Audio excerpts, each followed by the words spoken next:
కొంతమందిలో లైంగిక కోరికలు ఎక్కువగా ఉంటాయి. అది శరీర తీరు వల్ల కావచ్చు, ఇంకేదైనా కావచ్చు. అలాగే పని పాట లేకుండా నిత్యం శృంగారంలో ఆనందించాలనే వ్యసనం కూడా ఓ కోరిక కావచ్చు. అయితే ఈ కోరికలే గుర్రాలైతే అనే వాటికి మాత్రం కళ్ళెం వేయాలి. లేదంటే విపరీత పరిస్థితులకు దారితీస్తుంది. ఇలానే ఓ యువతి చేసిన శృంగార యుద్ధం భయంకరమైన పరిస్థితులకు దారితీసింది. ఆమెకు నిత్యం శృంగారం కావాలి. మగాడి స్పర్శ లేకుండా క్షణం కూడా బ్రతకలేదు. అందం ఉంది, వయస్సుంది. అందుకే చిన్న వయసులోనే పెళ్లి చేసుకుంది. ఆమె పేరు సెల్వి. ఉండేది తమిళనాడులోని తేని జిల్లా అంటిపట్టిలోని పప్పుమాళ్ వీధి. వీధితో సహా ఎందుకు చెబుతున్నానంటే ఈ వీధి ఈమె వల్ల ఫేమస్ కూడా అయిపోయింది. ఇక సెల్వికి 19 ఏళ్ల వయసులోనే సురేష్ అనే యువకుడితో పెళ్ళైంది. కొన్నాళ్ల పాటు బాగానే ఉన్నారు. వారికి కొడుకు కూతురు పుట్టారు. 6 ఏళ్లు కాపురం సాఫీగానే సాగింది. కానీ ఆమెకు శృంగార పిచ్చి ఎక్కువ. కాస్త విరామం దొరికితే చాలు భర్త తన పక్కనే ఉండాలనుకుంటుంది. సరసాలతో శృంగార సంతోషంలో ప్రయాణించాలనేది సెల్వి తపన. జీవితం వేరు, కోరికలు వేరు. దుండిగల్లోని ఒక ప్రముఖ క్యాటరింగ్ సంస్థలో సురేష్ పనిచేస్తూ ఉంటాడు. అతనే అక్కడ ఫుడ్ టేస్ట్ డిపార్ట్మెంట్కి హెడ్. మంచి రుచితో వంటలు చేయించడంలో సురేష్ దిట్ట. చూస్తుండగానే బాగా సంపాదన మొదలుపెట్టాడు. మరోవైపు సెల్వికి నర్సు ఉద్యోగం వచ్చింది. అంటిపట్టి ప్రభుత్వ ఆసుపత్రిలో జాయిన్ అయింది. పిల్లలు పుట్టి మంచి భర్త ఉన్నా కూడా ఇక ఆ ఆసుపత్రిలో చేరగానే మొదటిసారి ఆమె అందాన్ని చూసి ఓ డాక్టర్ సెల్వి మీద కన్నేశాడు. ఇక సెల్వికి కూడా కావాల్సింది అదే. ఆమె తన చూపులను విసిరి డాక్టర్ను పిచ్చివాడిని చేసింది. ఇటు సురేష్ ఏదైనా క్యాటరింగ్ ఆర్డర్ వచ్చిందంటే మరుసటి రోజు ఉదయం కానీ ఇంటికి వచ్చేవాడు కాదు. బాగా అలసిపోయేవాడు కూడా. సీజన్ టైంలో సురేష్ ఎప్పుడు వచ్చేవాడో, ఎప్పుడు ఇంటి నుంచి వెళ్లేవాడో కూడా భార్యా పిల్లలకు తెలిసేది కాదు. దీంతో కొన్నాళ్ల పాటు శృంగార కోరికలను అణుచుకున్నా ఆ తర్వాత బరి తెగించేసింది. డాక్టర్తో మొదటిసారి అక్రమ బంధం పెట్టుకుంది సెల్వి. భార్యా పిల్లలను వేరే చోట ఉంచిన ఆ సదరు డాక్టర్ ఓ ఇంటిని అద్దెకు తీసుకుని ఒంటరిగా ఉండేవాడు. ఇక పిల్లలను తల్లి దగ్గర వదిలేసి సెల్వి డాక్టర్తో ప్రతిరోజు ఎంజాయ్ చేసేది. ఇక భర్త ఇంటికి రాగానే అతనితో కూడా చెలరేగిపోయేది.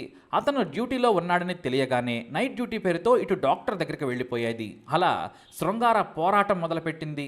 అంతేకాదు సదరు డాక్టర్ తన భార్యను తీసుకొచ్చుకున్న తర్వాత సెల్విని వదిలేశాడు. అలా అని అతని వెంటే పడలేదు. ఏకంగా సూపరింటెండెంట్నే లైన్లో పెట్టింది. ఆ తర్వాత అతను కూడా బిజీగా ఉండడంతో తన ఇంటి పక్కనే ఉన్న 21 ఏళ్ల డిగ్రీ కుర్రాడిని కూడా వదిలిపెట్టలేదు సెల్వి. ఇంట్లో ఎవరూ లేకుంటే డిగ్రీ కుర్రాడికి మెసేజ్ పెట్టి మరీ పిలిపించుకుని ఎంజాయ్ చేసేది. ఆ కుర్రాడైతే సెల్వి మైకంలో పడి శృంగారానికి బానిసైపోయాడు. ఆమె పడక గదిలో అతనికి చూపించే సుఖానికి అడిక్ట్ అయిపోయాడు. దాదాపు 3 ఏళ్లు చదువు, భవిష్యత్తు వదిలేసి సెల్వితోనే గడిపేవాడు. దీంతో అతని తల్లిదండ్రులకు విషయం తెలియడంతో ఏకంగా అంటిపట్టిని వదిలేసి కొడుకు జీవితం బాగు చేయాలని వెళ్ళిపోయారు. ఎందుకంటే తన కింద బానిసలా చేసేసుకుంది. సెల్వి ఇంట్లో పనులు చేయడం నుంచి చివరకు బట్టలు కూడా ఉతికి ఆమెతో ఎంజాయ్ చేసేవాడు. ఆ వీక్నెస్ను ఆసరాగా చేసుకొని కుర్రాడి లైఫ్తో ఆడేసుకుంది. ఇక తమ బంధువుల ఫంక్షన్కు వెళ్ళి మరొకరిని కూడా లైన్లో పెట్టింది. అంతేకాదు సీఎం లాంగ్ టూర్ ఉండడంతో ప్రభుత్వ ఆసుపత్రి నుంచి కొంతమంది సిబ్బందిని అంటిపట్టి ప్రభుత్వ గెస్ట్ హౌస్లో క్యాంప్ ఏర్పాటు చేశారు. ఆ క్యాంపుకు సెల్వి హెడ్. ఆ సమయంలోనే ఏకంగా ఓ పోలీస్ అధికారితో కూడా శృంగారం నెరిపింది. ఎక్కడ గ్యాప్ దొరికినా సరే సెల్వి ఏమాత్రం తగ్గేదే కాదు. దీంతో ఈ విషయం కాస్త ప్రభుత్వ ఆసుపత్రిలోని కొంతమంది సిబ్బందికి తెలిసింది. అంతే సెల్వి విశృంఖల శృంగారం గురించి సెల్వి భర్త సురేష్కు తెలియజేశారు. ఆమె మగాళ్లను ఇట్టే పడేస్తుంది. డాక్టర్లు, చదువుకునే కుర్రాళ్ళు, పోలీసులను కూడా వదిలిపెట్టడం లేదు. కాస్త జాగ్రత్తగా ఉండాలని చెప్పారట. ఎందుకంటే తన తోటి నర్సు భర్త కూడా అదే ఆసుపత్రిలో పనిచేస్తుండగా ఒకే రోజు రాత్రి అతనితో గదిలో నుంచి వస్తూ ఉండగా చూసిందట సదరు నర్స్. దీంతో సెల్వి భర్తకు ఆ విషయం ఆమె లీక్ చేసిందట. ఈ విషయంపై సురేష్కు సెల్వికి గొడవలు కూడా జరిగాయి. ఇలా అక్రమ బంధాల గురించి గొడవలు జరుగుతున్నా సరే ఇద్దరూ 15 ఏళ్ల పాటు కాపురం చేశారు.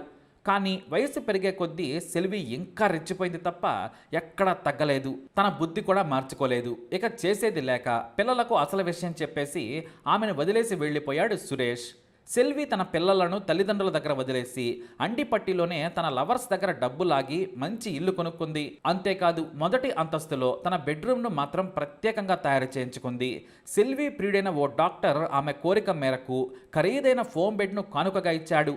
ఇద్దరూ ఆ బెడ్పై ఎంజాయ్ చేసేవారు. గదిని కూడా చాలా శుభ్రంగా రాజుల పడక గది కంటే అద్భుతంగా చేసుకుంది సెల్వి. ఆ గదిలో డాక్టర్ మాత్రమే కాదు, తనను తప్పుడు చూపు చూసిన ప్రతి ఒక్కరిని బుట్టలో పడేసింది. ఎవరైతే సెల్విని చూసి రొమాంటిక్గా మాట్లాడుతారో వారిని డైరెక్ట్గా పడక గదిలోకి లాక్కెళ్ళిపోయేది సెల్వి. ఆమెకు ప్రతి రాత్రి శోభనం రాత్రిలానే ఉండాలి. అదే ఆమె దగ్గరకు వచ్చిన వారికి కొత్త సంతోషాన్ని, సరికొత్త స్వర్గాన్ని చూపిస్తోంది. అందుకే సెల్వి స్పర్శ తాకిన మగాడు ఆమెకు అంత తొందరగా దూరం కాడు. సెల్వితో ఎంజాయ్ చేయాలంటే ఆమె ఇంటికి వెళ్తే చాలు, హాయిగా మందు బిర్యానీ తింటూ ఎంజాయ్ చేయొచ్చు అనుకుంటారు. అలా భర్తతో విడిపోయిన కొన్నాళ్లకే దాదాపు 150 మందితో అక్రమ బంధం పెట్టుకుంది సెల్వి. ఆమె ఇంట్లో ఎప్పుడూ కనీసం 100 నుంచి 500 కండములు సిద్ధంగా ఉంటాయి. వేరువేరు ఖరీదైన ఫ్లేవర్స్ తెప్పించి పెడుతుంది. మరీ ముఖ్యంగా కొంతమంది స్పెషల్ లవర్స్ వాటిని ముందే తెచ్చి అక్కడ పోస్తారు. ఎంతలా అంటే విదేశీ ప్యాకెట్లు కూడా ఆమె కోసం ప్రత్యేకంగా తెచ్చిన లవర్స్ ఉన్నారంటే ఆశ్చర్యమే కాదు. అయితే ఇంత బరితెగించినా కూడా ఎవరితోనైనా సరే ప్రొటెక్షన్ లేకుండా మాత్రం శృంగారంలో పాల్గొనదు సెల్వి. నర్సుగా తనకొచ్చే జీతం తక్కువ, కానీ లైఫ్ మాత్రం డాక్టర్ల కంటే రిచ్గా ఉంటుంది. అయితే వయసు మీద పడిన తర్వాత రూట్ మార్చింది సెల్వి. 100 మందితో శృంగారాన్ని కొన్ని వేల సార్లు ఎంజాయ్ చేసింది. దాదాపు 150 మంది రెగ్యులర్గా ఆమెకు టచ్లో ఉండేవారు. ముందే ఆ రోజు ఎవరో ఫోన్ చేస్తే వారికి అపాయింట్మెంట్ ఇచ్చేది. తన డ్యూటీ పూర్తి చేసుకొని వచ్చిందంటే చాలు, ఇంటి పనిని పని మనిషితో చేయించుకొని ఉదయాన్నే పంపించేస్తుంది. సాయంత్రం ఆమె ఇంటికి లవర్ ఖచ్చితంగా దిగుతాడంతే. ఒంటరిగా పడుకోవడం అనేది సెల్వి డిక్షనరీలోనే లేదు. అయితే పిల్లలు పెద్దయ్యారు, కూతురు కూడా పెళ్లి చేసుకుని భర్త దగ్గరకు వెళ్ళిపోయింది. కొడుకు చదువు కోసం వేరే పట్టణంలో ఉంటున్నాడు. వయసు మీద పడ్డ తర్వాత శృంగారాన్ని అడ్డం పెట్టుకుని డబ్బులు వెనకేయాలనుకుంది సెల్వి. కొత్తలో కేవలం తన సంతోషం కోసం ఫ్రీగా ఎవరు దొరికితే వాడిని పిలిపించుకుని ఎంజాయ్ చేసేది. కాకపోతే 45 ఏళ్ళు దాటిన తర్వాత వీక్గా ఉన్న లవర్స్ నుంచి లక్షలకు లక్షలు వసూలు చేయడం మొదలుపెట్టింది. ఇల్లు కోసమని, లేదంటే అప్పులున్నాయని డబ్బులు అడిగేది. తనకు నగలు కావాలని పోలీసులు, డాక్టర్లు, చోటా నాయకులతో ఎంజాయ్ చేస్తూ వసూళ్ల పర్వం మొదలుపెట్టింది. అయితే సరిగ్గా అదే సమయంలో ఆమె సొంత ఊరైన అండిపట్టి నుంచి ఆమెకు కొడంగిపట్టికి బదిలీ జరిగింది. తన లవర్స్తో పైరవీ చేసినా బదిలీ ఆగలేదు. దీంతో అండిపట్టి నుంచి ఆమె బలవంతంగా కొడంగిపట్టికి బదిలీ కావాల్సి వచ్చింది. అయితే ఎక్కడికి వెళ్ళినా సరే సెల్వి ఫస్ట్ టార్గెట్ దిట్టంగా ఉన్న కత్తి లాంటి మగాడిని బుట్టలో వేసుకోవటం. ఇక అక్కడ కూడా కొత్తగా పెళ్ళైన రామచంద్ర ప్రభు అనే ఉద్యోగిని బుట్టలో వేసుకుంది సెల్వి. అతని వయసు 30 ఏళ్ళు, సెల్వి వయసు 45. కానీ ఫిగర్ను, గ్లామర్ను మెయింటైన్ చేసే సెల్వికి రామచంద్ర ప్రభువును తన ఒళ్ళో వాలేలా చేయడం చిటికలో పని. అదే చేసింది కూడా. ఈ రామచంద్ర ప్రభువునే టార్గెట్ చేయడం వెనుక వయసుతో పాటు అతనికి చాలా ఆస్తి కూడా ఉంది. పైగా కొడంగిపట్టికి బదిలీ అయిన తర్వాత ఒక ఇంటిని అద్దెకి తీసుకున్న సెల్వి నిత్యం తన ప్రియుడిని అక్కడకు పిలిపించుకునేది. అతనేమో కొత్త పెళ్ళాం ఉన్నా సరే ఏజీ బారైన సెల్వి చూపించే కసి ప్రేమకు బానిసయ్యాడు. ఆ వీక్నెస్తో ఇల్లు కట్టుకుంటానని మాయమాటలు చెబితే 10 లక్షలు ఇచ్చేశాడు. ఆ తర్వాత వేలకు వేలు సమర్పించాడు కూడా. అతని అకౌంట్లో నుంచి డబ్బులు మొత్తం ఖాళీ అయ్యాయి. చివరకు భార్య నగలను కూడా తాకట్టు పెట్టాడు. దీంతో కొత్త పెళ్ళాం తన భర్తపై నిఘా పెట్టడంతో ఈ విషయం గుట్టు రట్టయింది. రామచంద్ర ప్రభు బంధువులు కొడంగిపట్టి ఆసుపత్రి సూపరింటెండెంట్కు విషయం చెప్పి గొడవ చేశారు. తన భర్త దగ్గరున్న డబ్బులను ఇప్పించాలని కోరడంతో ఆమె తనకు డబ్బులు ఇవ్వలేనని తెగించి చెప్పింది. ప్రతిరోజు ఒంటరిగా ఉంటున్న నా ఇంటికి వచ్చి అసభ్యంగా ప్రవర్తించాడు. నాకు మాయమాటలు చెప్పి లొంగ తీసుకున్నాడని కబుర్లు చెప్పింది. నా దగ్గరే డబ్బులు తీసుకున్నాడని కహానీలు చెప్పింది. కానీ అతని అకౌంట్ నుంచి డబ్బులు నేరుగా సెల్వి అకౌంట్కి ట్రాన్స్ఫర్ అయ్యాయి. వాటిని ఆధారంగా చూపించడంతో సెల్వి నోరు మూతపడింది. ఇక ఆసుపత్రి అధికారులు చేసేది లేక సెల్విని మళ్ళీ అండిపట్టికి బదిలీ చేశారు. అలా అండిపట్టికి మళ్ళీ చేరుకుంది. తన సొంత ఊళ్ళో ఆమెకు ఇంకా హాయిగా ఉంటుంది. ఇక సెల్వి తోడు అలవాటైన 100 మంది ఫోన్లు చేసి వస్తున్నామని చెప్పేవారు. కానీ శృంగారంలో గట్టిదనం కంటే పాకెట్ బలంగా ఉన్నవారనే దగ్గరకు రానిచ్చేది సెల్వి. అలా రోజుకో కొత్త వ్యక్తితో ఎంజాయ్ చేసేది. అయితే రామచంద్ర ప్రభు మాత్రం సెల్వి గురించి పూర్తిగా తెలుసుకొని కళ్ళు తెరిచాడు. తానిచ్చిన డబ్బులు తిరిగి ఇవ్వాలని బలవంతం చేయడం మొదలుపెట్టాడు. అయితే సెల్వి మాత్రం తన దగ్గర లేవని, రిటైర్మెంట్ అయ్యాక ఇస్తానని చెప్పేది. రామచంద్ర ప్రభు ఒప్పుకునేవాడు కాదు. వెంటనే ఇస్తానని చెప్పి తీసుకున్నావని తిట్టేవాడు. ఇద్దరి మధ్య గొడవలు ముదిరిపోయాయి. నువ్వు నా దగ్గర ఎన్నోసార్లు 1.5 పాటు గడిపావు, వాటికి లెక్కలేస్తే నువ్వే నాకు డబ్బులు ఇవ్వాలని అసలు విషయం చెప్పింది. దీంతో రగిలిపోయిన రామచంద్ర ప్రభు నవంబర్ 24, 2021న సెల్వి ఇంటికి వెళ్ళాడు. ఆదివారం కావడంతో ఇంట్లోనే ఉంటుందని గ్రహించి ఉదయమే వచ్చాడు. అప్పటికే ఆమె లవర్ ఇంట్లో ఉన్నాడు. రామచంద్ర ప్రభు రాగానే తన డబ్బులు ఇవ్వాలని గొడవ పెట్టుకోవడంతో సెల్వి ప్రియుడి ఇంట్లో నుంచి వెళ్ళిపోయాడు. ఇద్దరికీ కాసేపు గొడవ జరిగింది. తాను ఇవ్వనని తెగేసి చెప్పింది. నన్ను వాడుకున్నందుకు నీ డబ్బులకు బాకీ తీరిపోయిందని సెల్వి చెప్పింది. దీంతో ఆవేశంలో ఆమెను గట్టిగా పట్టుకుని తలను పదే పదే గోడకు బాదాడు రామచంద్ర ప్రభు. తలను గట్టిగా బాదడంతో తల పగిలి సెల్వి చనిపోయింది. ఆ వెంటనే ఆమె మెడలోని బంగారంతో పాటు డబ్బు, ఇతర నగలు సర్దుకొని ఇంట్లో నుంచి వెళ్ళిపోయాడు. అయితే ఆ రోజు మధ్యాహ్న సమయంలో సెల్వి మరో ప్రియుడు దారిలో వెళ్తూ ఉండగా ఓసారి చూసి వెళ్దామని ఇంట్లోకి వచ్చాడు. సరాసరి ఆమె బెడ్రూమ్లో రక్తపు మడుగులో పడి ఉండడం చూసి భయంతో పారిపోయి బయటకు వచ్చాడు. వెంటనే పోలీసులకు సమాచారం ఇవ్వడంతో సీన్లోకి వచ్చారు అధికారులు. ఇల్లంతా వెతకగా పోలీసులకు మత్తిపోయే వస్తువులు దొరికాయి. ఇక అప్పటికే సెల్వి చనిపోయింది. ఇంట్లో ఆమె బెడ్ స్పెషాలిటీని చూసి ముక్కున వేలేసుకున్నారు. దాదాపు 500 డిఫరెంట్ ఫ్లేవర్ కండోమ్స్ చూసి షాక్ తిన్నారు. ఒక సాధారణ యువతికి వీటితో పనేంటి, పైగా ప్రభుత్వ ఉద్యోగిని. దీంతో ఆమెను ఎవరు చంపారు అనే దానిపై విచారణ జరిపినా వాటికి ఆధారాలు దొరకలేదు. భర్త సురేష్ను అదుపులోకి తీసుకొని అనుమానించారు అధికారులు. కానీ అతను హత్యకు ముందు రోజు నుంచి ఒక ఫంక్షన్లో ఉన్నాడని తేలింది.